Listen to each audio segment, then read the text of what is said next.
날씨가 점점 추워지는데 여러분들 옷을 두툼히 입으시고 감기 걸리지 않도록 조심하시기 바랍니다. 지난주 설교를 잠깐 요약하면 이렇습니다. 북이스라엘, 남유다 두 왕국으로 나누지 않습니까? 북이스라엘 여로보암 때 남유다의 르호보암의 아들 아비암, 그렇죠? 여로보암, 그 다음 르호보암, 솔로몬, 그렇죠? 솔로몬에서 남북이 나뉘지 않습니까? 솔로몬 이후에, 그렇죠? 르호보암과 여로보암에 의해서 이제 나뉘어지고요. 그 다음에 북이스라엘 여로보암 때 남유다는 바로 여로보암의 아들 아비암이 이제 왕으로 등극합니다. 지난주에 나온 거 혹시 기억하실지 모르겠지만 아비얌, 이름이 좀 이상해요. 좀 특이해요. 아비, 이게 뭐냐면 나의 아버지는 얌이다 라는 것이에요. 얌이 뭡니까? 바다의 신이란 뜻이에요. 좀 이상하죠? 하나님의 선택된 백성으로서, 하나님의 자녀로서 그 정체성을 가진 자는 이름을 어떻게 질까요? 나의 하나님은 창조주십니다. 나의 하나님은 은혜가 많습니다. 나의 하나님은 긍휼과 자비와 모든 사랑이 넘치시는 분입니다. 이렇게 져야 되는데 나의 하나님은 바다의 신이다. 좀 이상해요. 아니나 다를까 그 아버지에 이어서 아버지의 르호보암도 그랬는데 그 아들 또한도 우상 숭배의 죄를 범하게 되었습니다. 사랑하는 성도 여러분, 제가 지난주에 얘기한 거 기억하십니까? 물은 위에서 아래로 흐른다. 이것은 하나님의 창조의 질서며 물리적 법칙이며 과학적 어떤 진리라고 할 수가 있는 것이에요. 영적 진리도 마찬가지입니다. 위에서 아래로 흐르는 것이에요. 아래에서 위로 흐르진 않습니다. 마찬가지예요. 우리의 신앙도 마찬가지라고 할 수가 있습니다. 그래서 여러분들을 먼저 믿게 한 거예요. 자녀들보다, 이웃사람보다 내가 먼저 예수 그리스도를 믿음으로 말미암아서 하나님의 사랑과 하나님의 은혜를 받음으로 말미암아서 그 받은 은혜와 그 하나님의 사랑을 유통하라, 흘려보내라는 것이에요. 나를 통해서 가정에, 자녀에게, 이웃에, 더 나아가서 나라와 민족에게 흘려보내라는 것이 바로 하나님께서 우리를 향하신 귀한 뜻이라고 할 수가 있습니다. 그 흘려보내기 위해서는 우리가 깊이 생각해야 될 것이 있는데 여러 가지 이야기를 뒤로 하고 첫 번째로 우리가 바른 신앙인이 돼야 돼요. 바른 신앙의 정체성을 가져야 돼요. 그러기 위해서는 여러분 잘 아시죠? 예배도 열심히 드리고 말씀도 열심히 읽고 또 하나님의 뜻이 무엇인지를 묵상하고 묵상만 하는 것이 아니라 그 하나님의 말씀을 붙잡고 세상 가운데 승리할 때 나를 통해서 바른 신앙의 모습을 통해서 내가 바로 세워질 때 그 모든 것들이 가정과 직장과 삶을 통해서 이웃에게 그 모든 것들이 흘러간다는 것을 꼭 기억하시고 날마다 주님의 은혜 가운데 바로 세워지는 저와 여러분이 되기를 간절히 바랍니다. 르호보암, 아비암, 그 다음에 아비암의 아들이 바로 남유다의 아사입니다. 아사는 좀 통치 기간이 좀 오래됐어요. 다행히 앞에서는 부전자전, 르호보암에 이어서 아비암도 우상 숭배를 했는데 아비암에 비해서 아비암 아버지는 우상 숭배를 했는데 아사는 그렇지 않았어요. 종교 개혁을 단행한 남유다의 훌륭한 왕이라고 할 수가 있습니다. 성경에 여러분 그 아사의 여러 가지 긍정적인 평가가 있음에도 불구하고 오점이 좀 있어요. 인간인지라 오점이 좀 있었는데 그건 뭐냐? 아사가 초심을 잃었다 그러는 거죠. 그래서 제가 기억하십니까? 솔로몬 신드롬. 초기에는 괜찮았는데 마지막에는 초심을 잃어버리는 모습. 그것이 솔로몬만 그럴까? 아사만 그럴까? 그렇지 않아요. 성경이 우리에게 전해주는 모든 교훈들은 바로 우리를 향한 하나님의 뜻이라고 할 수가 있어요. 우리를 제일 처음엔 열심히 했죠. 그래서 저는 그런 얘기 많이 듣습니다. 목사님, 제가 처녀 때는요, 제가 청년회 때는요, 전에는요 이렇게 했어요. 근데 지금은, 현재는 모른다는 거예요. 그게 뭡니까? 초심을 잃어버린 모습이라고 할 수가 있어요. 전에는 열심히 이렇게 했는데 지금은 좀 게으릅니다. 지금은 좀 나태합니다. 지금은 그렇지 못합니다. 그때가 좋았는데요. 이렇게 과거만 생각하면서 나아가는 모습은 하나님께서 우리 하나님의 자녀에게 원하시는 모습이 아니라고 할 수가 있는 것이에요. 사랑하는 성도 여러분, 초심을 잃지 않기 위해서는 어떻게 되느냐? 제가 말씀드렸죠. 영적인 나침반이 있어야 돼요. 그걸 통해서 우리가 방향 감각을 갖다 맞을 수 있는 것입니다. 또한 뭐가 있어야 됩니까? 영적인 겨울이 있어야 되는 것이에요. 그래서 내 얼굴에 흠이라든지 티가 있다 그러면 제가 오늘도 화장을 갖다 보고 이렇게 하고 올라왔습니다. 얼굴에 보니까 검버석도 있고 좀 시큼시큼한 것도 있는데 화장으로 툭툭툭툭 파운데이션을 치니까 이게 싹 가려지더라고요. 마찬가지입니다. 영적인 나침반과 영적인 거울이 뭡니까? 바로 우리에게 허락해 주신 하나님의 귀한 말씀이라고 할 수가 있습니다. 그 말씀을 통해서 날마다 내 심령도 비춰보고 내 가정도 비춰보고 내 삶도 비춰봄을 통해서 그 모든 것들을 통해서 임마누엘 주님의 복을 누리는 저와 여러분이 되기를 간절히 바랍니다. 이게 이제 지난주까지 이제 설교 말씀이라고 할 수가 있습니다. 오늘 말씀에 보면요, 중심 구조를 통해서 영적인 교훈을 한번 살펴보도록 하겠습니다. 그 전에 여러분들 화면에 보면은 약간 달라진 것이 없습니까? 제 얼굴 말고요. 그렇죠. 어때요? 괜찮아요? 예. 이게 얼마라고요? 예. 아주 저렴한 값에 이렇게 쫙 이렇게 했습니다. 근데 양 옆에가 약간 비어 있어요. 그거는 이제 다음 주에 마저 완공을 하도록 하겠습니다. 여러분들 괜찮습니까? 예, 감사합니다. 예. 33년 이하에 보면요, 남유다 아사 왕 때 이제 북이스라엘로 넘어가요. 예, 그렇죠? 아까 앞에서는 남유다에 대해서 쭉 이야기하다가 이제는 16장에서는 이제 33절 이하에서는 15장 33절 이하에서는 이제 북이스라엘로 넘어갑니다. 북이스라엘 왕은 누구냐? 남유다 아사 왕 때 바하사다. 그 왕이 몇 년을 통치를 했느냐? 24년을 통치를 했어요. 우리 다 같이 15장 우리 다 같이 1절하고 2절 말씀을 함께 읽어보도록 하겠습니다. 1절과 2절 말씀입니다. 1절과 2절 시작. 여호와의 말씀이 하나니의 아들 예후에게 임하여 바하사를 꾸짖어 이르시되 내가 너를 티끌에서 들어 내 백성 이스라엘 위에 주권자가 되게 하였거늘 내가 여로보암의 길로 행하며 내 백성 이스라엘에게 범죄하게 하여 그들의 죄로 나를 노엽게 하였은즉. 네, 제가 밑줄을 쭉 껐어요.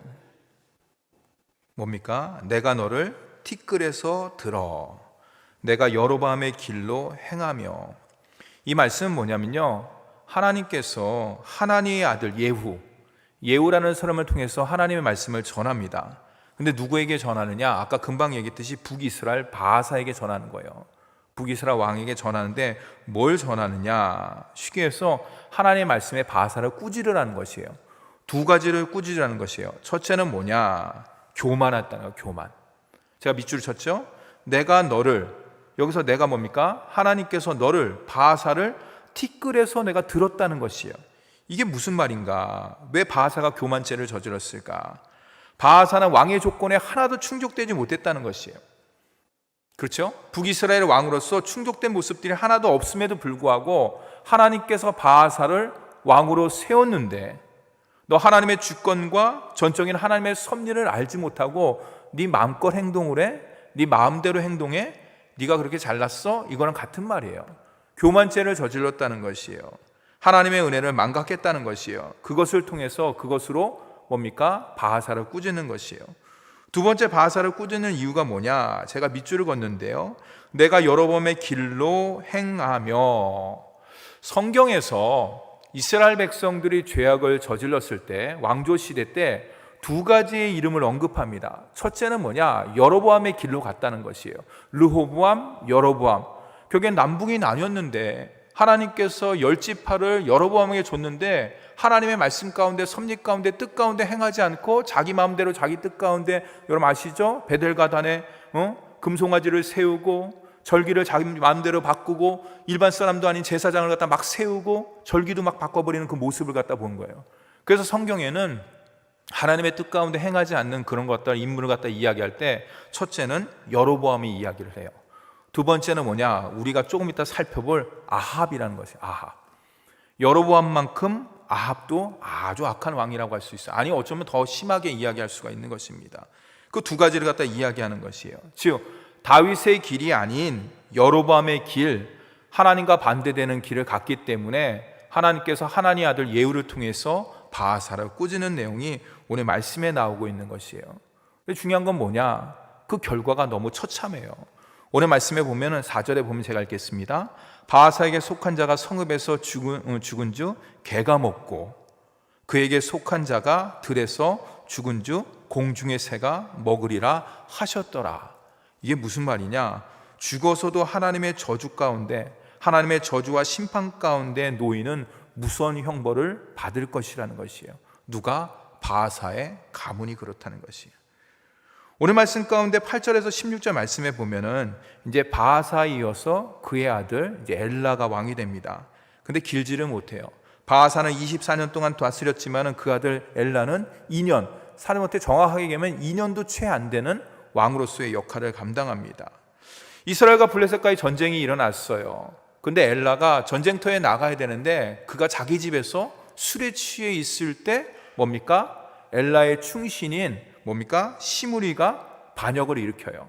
그래서 엘라를 죽이고 본인이 왕이 됩니다. 근데 그 왕의 기간도 길질 않아요. 자그만치 7일.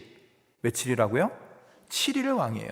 이스라엘 역사상 가장 짧은 재위 기간이 바로 시므리 왕이라고 할 수가 있는 것입니다. 여기서 놀라운 것은요, 제가 아까 얘기했듯이 남유다는 그 당시에 아사왕입니다. 아사왕이 41년을 통치를 합니다. 그때에 북이스라엘은 몇 명의 왕이 바뀌느냐, 여러분 한번 세어보세요. 여로보암, 나답, 바하사, 그 아들 엘라, 시므리, 오므리, 그 아들 아합. 몇 명이요? 도합 7명의 왕이, 41년 동안에 7명의 왕이 바뀌는 그런 놀라운 역사가 일어나는 것이에요. 무슨 말이냐? 하나님의 뜻 가운데, 말씀 가운데 순종하면은 하나님께서 그 가정과 나라와 민족을 지켜주신다. 그러나 우상 숭배를 하고 하나님 말씀에 불순종하고 하나님께 등을 돌렸을 때 그 결과는 뭔지 아십니까? 결국에는 반역이고 모반이고 변역이라는 것이에요. 나쁜 쪽의 변역이라고 할 수가 있는 것이에요.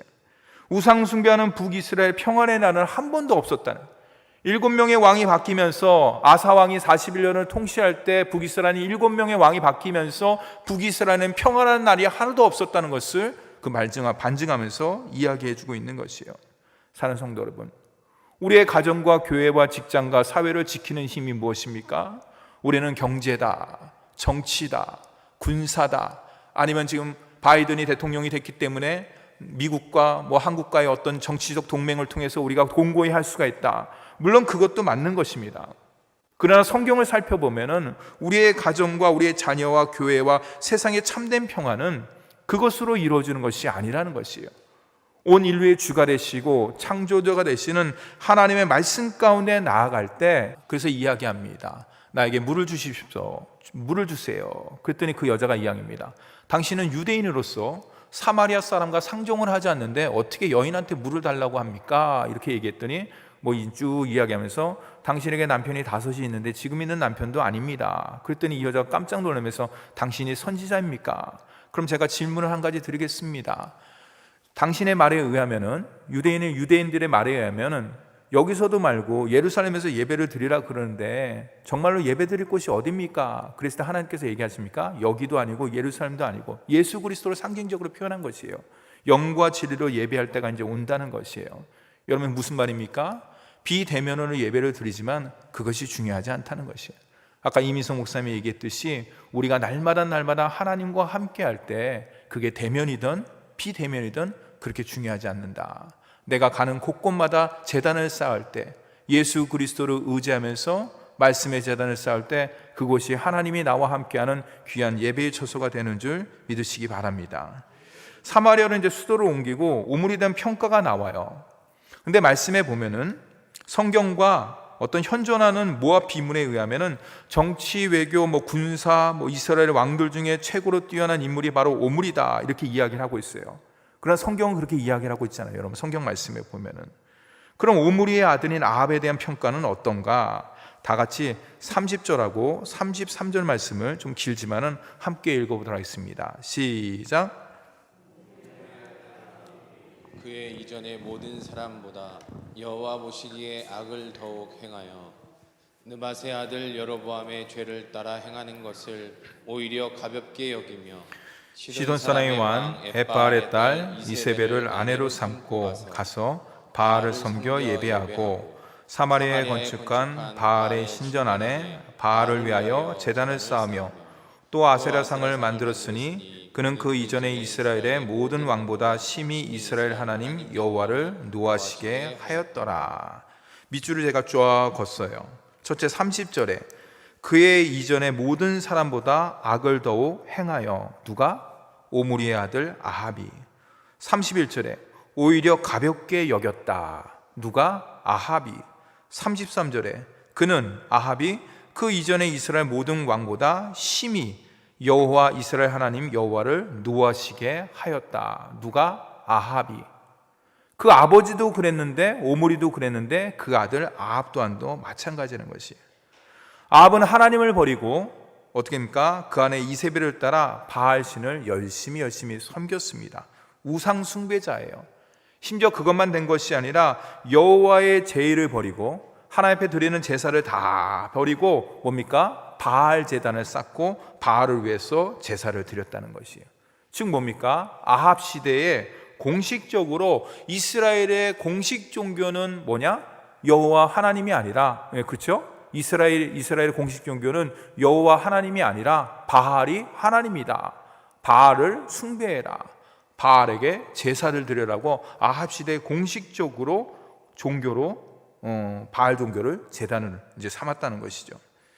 22년 동안 북이스라엘 다스린 아합 시대에 오늘 말씀에 여러분 이렇게 쭉 보면은 뭐 배신했다, 모반을 했다, 뭐 여러 가지 반역을 했다 그런 말이 한마디도 없어요. 아까 제가 얘기했죠. 그 아버지 오므리의 시대 때 군사, 경제, 정치 굉장히 안정을 기했어요. 그것이 그대로 그 아이들 아합에게로 물려줬어요. 그럴 때 아합 또한도 마찬가지예요. 정치적으로나 경제적으로나 군사적으로나 뭐 상호 교류적인 무역적인 모습이나 하나도 문제가 되지 않아요. 안정된 기반을 계속 이어갔기 때문에 전례 없는 번영과 안정을 갖다 추구하면서 누리게 됐어요. 근데 여러분 아십니까? 성경에서 아까 제가 얘기했듯이 성경에서 가장 이스라엘 백성들이 타락한 때를 여로보암의 길, 아합 시대라고 이야기하는 두 가지를 이야기하는 여로보암의 길을 갔다. 아합의 시대에 살았다는 것이 뭡니까? 지금 뭡니까? 아합 시대는 뭡니까? 왕뿐만 아니라 그 아합 왕뿐만 아니라 이스라엘 모든 백성들이 심히 타락하고 악한 시대라는 것을 성경은 고발을 하고 있는 것이에요. 지금까지 하나님의 백성으로 많은 복을 받았습니다. 그렇죠? 근데 왜 이렇게까지 타락을 했을까?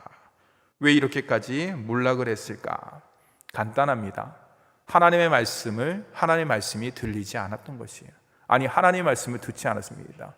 영적인 귀가 닫혀졌기 때문에 하나님의 말씀이 들리지 않고 또 하나님의 말씀을 한다 그러더라도 예후를 통한다든지 선지자를 통해서 말씀한다 그래도 이스라엘 백성들이 왕이 그 말을 듣지를 않았던 것이죠. 여러분, 왕과 백성 모두 하나님 말씀 들음에 실패했다는 것이에요. 쉽게 말해서 경청하지 않았다는 경청. 그럼 우리가 잘 알다시피 왜 하나님의 백성인데 하나님의 말씀을 갖다 먹고 살아야 되는 백성인데 왜 하나님의 말씀이 안 들렸을까? 왜 그들은 경청하지 않았을까? 왜 그랬을까요? 간단합니다. 그들의 심령 가운데 하나님이 아닌 것으로 가득 채웠기 때문이에요. 그것이 성경에 구체적으로 이야기를 하고 있지 않습니다. 단지 성경에서는 그것이 뭐 우상이다 뭐라고 이야기하지만 아무튼 세상에서 추구하는 하나님께서 하나님의 백성을 삼으셨을 때 가장 우선적으로 해야 되는 그런 모습들, 그런 가치관, 그런 생각, 그런 삶, 그런 모습, 그런 행동으로 나아가야 되는데 아합 시대의 아합 왕뿐만 아니라 이스라엘 모든 백성들은 하나님이 원하시는 모습대로 나아가지 않았다. 마음 가운데, 삶 가운데, 행동 가운데 하나님과 전혀 관계없는 것으로 가득가득 채웠기 때문에 하나님 말씀이 역사할 수가 없는 거예요. 들어갈 수가 없는 거예요. 여러분 정말로 그렇습니까? 네. 기분 나쁘면 나는 하나님도 안 믿어. 정말 그게 맞는 말일까요? 그렇지 않잖아요, 여러분들. 하나님께서는 창조주시고 우리를 만드시고 우리에게 은혜를 주시는 것인데 하나님의 대신에 우상이 말씀 대신에 자기 이로 가득가득 채워져 있기 때문에 하나님의 말씀이 들어갈 수가 없는 것이죠. 사랑하는 성도 여러분, 우리가 하나님의 말씀을 읽고 묵상하며 순종하는 것은 오늘 말씀 가운데 영적으로 적용한다 그러면 뭡니까? 청소하는 거예요. 청소. 오늘 말씀을 적용한다 그러면 영적으로 청소하는 것이에요. 설거지하는 것이에요. 정리하는 것이에요. 그렇죠. 많은 물건들이 쌓이면 어떻습니까? 어지럽습니다. 정신이 없습니다. 설거지를 남겨두면 어떻습니까? 괜찮아 보이지만은 그것이 부패함으로 말미암아서 썩은 냄새가 올라올 수가 있는 것이에요. 제대로 내가 방을 치우지 않으면 어떻습니까? 지저분합니다. 지저분. 그 모든 것들이 일상 가운데 적용하는 것이 우리 삶 가운데도 영적인 것에도 그대로 적용한다는 것이에요. 그래서 내가 말씀을 읽고 묵상하고 그 말씀 가운데 순종하려고 몸부림치는 것은 우리의 삶을 정리하는 거예요. 하나님께서 원하시는 것이 무엇인지 정리하는 거예요. 말씀을 통해서, 묵상을 통해서, 또한 삶을 통해서, 순종함을 통해서 아하, 이게 정말 하나님께서 원하시는 건가 정리하는 거예요. 또한 말씀을 읽고 묵상하고 또한 순종함을 통해서 뭡니까? 설거지를 하는 거예요. 예. 음식을 맛있게 먹지 않습니까? 그때는 좋아요. 배부르고. 그러나 어떻습니까? 설거지거리가 있잖아요. 가득 쌓이잖아요. 그거 누가 청소합니까? 누가 설거지합니까? 아내가 합니까? 물론 아내도 할 수가 있는 것이에요. 자식이 합니까? 남편이 할 수도 있는 것이에요. 중요한 건 뭐냐? 아내가 하든 남편이 하든 자식이 하든 설거지를 깨끗하게 해야지 우리가 그 다음날 아침이든지 점심이든지 저녁이든지 맛있는 음식을 그 그릇에 담아서 먹을 수가 있다는 거예요. 우리의 삶도 마찬가지라는 거예요. 우리가 영적으로 설거지를 안 한다 그러면 그것이 계속 차곡차곡 쌓여요. 제일 처음엔 그것이 티가 안 나요. 그러나 결정적인 순간 가운데 보면은 우리가 하나님께 복받을 그릇을 갖다 내밀 수가 없는 거지. 하나님께서 내가 너에게 복을 주기를 원하는데, 네 가정 가운데 은혜 주기를 원하는데 그릇 좀 갖다 다오. 여러분, 성경에 그릇에 대한 비유가 많이 나오고 있습니다. 금그릇도 나오고 은그릇도 나오고 질그릇도 나무 그릇도 나오고, 중요한 게 뭐냐? 고린도후서의 말씀같이 누구든지 자기를 깨끗이 하면은 그것이 금이든 은이든 질그릇이든 나무 그릇이든 쪽박 그릇이든 하나님께서 그곳에 값진 보화를 갖다 주신다는 거예요. 근데 그 그릇을 설거지를 안 하면, 깨끗하게 하지 않으면은 하나님 앞에, 하나님 그릇 갖고 와라 해서 순종해서 갖고 왔습니다. 그럼 우리 주님께서 이렇게 보시고, 얘야 설거지가 안 돼 있구나, 가서 설거지 좀 해와라, 그러는 거예요. 여러분들, 그러면 안 되잖아요. 그럼 얼마나 부끄럽습니까? 얼마나 민망합니까? 얼마나 난처합니까? 예를 들어 뒤에 줄을 갖다 쫙 서 있다 그러면 여러분 어떻게 생각하시겠어요? 내 차례가 와갖고 하나님께 복 받으려고 그릇을 딱 밀었는데 하나님께서 딱 보시더니 그릇 좀 깨끗이 씻어 갖고 와라. 근데 뒤에 보니까 너무나 순서가 길어. 내가 깨끗이 씻어가면 내 복이 없어질 것 같아, 만약에 예를 들어서. 그러니까 그 이전에 우리가 말씀을 통해서, 예배를 통해서, 삶을 통해서 날마다 점검하는 거예요. 말씀을 읽는 것이 지겨운 게 아니에요. 말씀을 묵상하는 게 가벼운 게 아니에요. 삶 가운데 내가 그 말씀을 붙잡고 실천하는 것이 실패를 하더라도, 내 생각에는 그것이 실패한 것처럼 보이더라도 여러분, 말씀은 실패가 없어요. 여러분들, 말씀은 주님의 은혜 가운데 날마다 복된 말씀이고 성공적인 말씀인 줄 믿으시기 바랍니다. 중요한 건 뭐냐? 우리가 그릇을 깨끗하게 준비를 해야 돼요. 그리고 우리가 심령의 방을 날마다 매일매일 청소를 해야 돼요. 제가 오늘 장례식을 갔습니다. 저는 장례식을 가면서 예배를 드리면서 너무너무 감사했어요.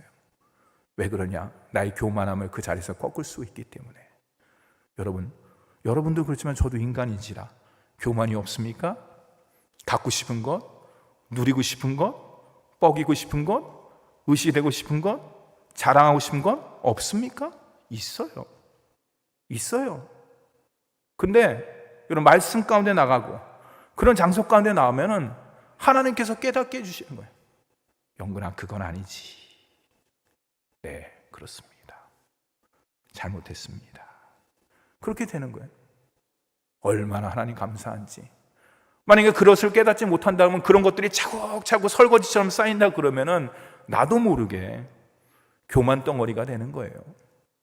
나도 모르게 죄악 덩어리가 되는 거예요. 누가 무슨 얘기한다 그러면 너 이렇게 했어? 알았어, 내가 10배, 20배, 30배 갚아줄게. 품을 수가 없는 거예요. 눈에다 불을 갖다 키면서 다 그런 거예요. 근데 우리가 어떻습니까? 말씀을 통해서, 그 장례식장의 예배를 통해서, 또 성경 말씀을 함께 나눔을 통해서, 그렇구나, 하나님께서 이 모든 것들을 다 이렇게 하는 거구나. 결국에는 우리가 다 내려놓고 가는 건데, 남아있는 것은 아무개 장로님의 저 십자가 하나만 남아있는 건데, 예수 그리스도만 남아있는 건데, 그 표지만 남아있는 건데, 저게 가장 귀하고 가장 소중한 건데 뭐가 그렇게 칩이 좋고 뭐가 그렇게 좋은가? 그게 정말로 그렇게 좋은 건가라고 다시 한번 깊이 생각하게 됩니다. 제 생각이에요. 제 생각. 사는 성도 여러분, 하나님 말씀을 읽고 또 읽고 묵상하고 그 말씀을 붙잡고 조금이라도 실천하려고 하나님, 성령님 도와주세요. 힘을 주세요. 사랑하라 그러면 사랑해 보려고 그러고, 용서하라 그러면 용서해 보려고 그러고, 덮어주라 그러면 덮어주려고 그러고, 나눠주라 그러면 한번 나눠줘 보고, 그렇게 보셔요. 조그마한 거라도 하나님께서 그 가운데, 우리 삶 가운데 30배, 60배, 100배 놀랍게 역사하는 줄 믿으시기 바랍니다. 오직 하나님의 말씀으로 정리되는 거예요. 하나님 말씀으로 깨끗이 되는 거예요. 하나님 말씀으로 청소가 되는 것이에요. 다른 것은 될 수가 없어요. 다른 것은 될 수가 없는 것이에요. 오직 하나님의 말씀 가운데 정리되고 깨끗하게 나의 심령과 우리 삶을 청소함을 통해서 날마다 하나님께 주시는 그 은혜의 복을 날마다 누리는 우리 효자님께 모든 성도가 되기를 주님의 이름으로 축원합니다.